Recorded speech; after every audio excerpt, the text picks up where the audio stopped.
Okay, I felt this was important to get out because I've posted the exercise on the internet, but the key coaching points to change the direction of this particular lift is what I'm going to cover here.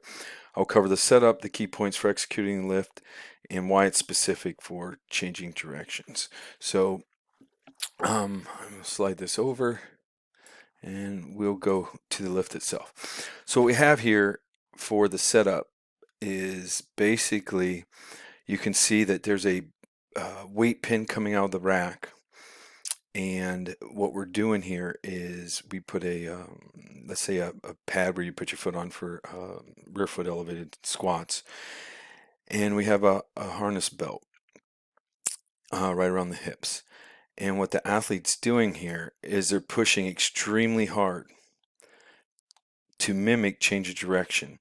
The lower you can get them, the better. And they're squeezing and pulling this foot back into the ground in this position. This knee should stay slightly bent, okay, the whole time.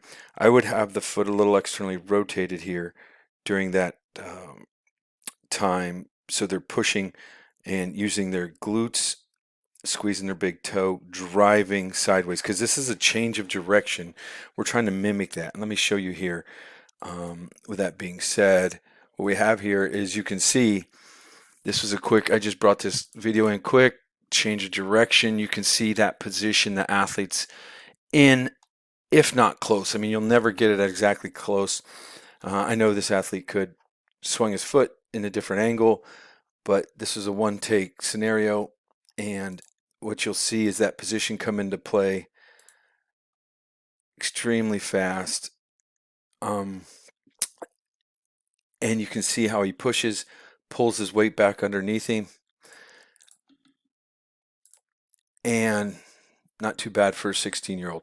We could get more into everything else that's going on, especially for basically the safety bar split squats, split squat that I do to mimic specificity, and how we do our triphasic training triple stack method to promote hip extension. But those are another videos shortly to come. But again, the key to that, as you can see with that particular lift, you can see how I'm trying to strengthen everything. And my athletes also talk about how they feel this, and they are able to change direction stronger. This is just a 16-year-old athlete. So, and he's strengthening his change of direction position to stop and restart extremely fast isometrically. Now we will do a the three-way integrated foot in my series of posterior chain exercises and methods you should look at, and then also a three-way foot here.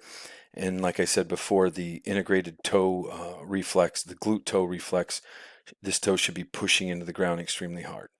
So here's the change direction video for the key coaching points.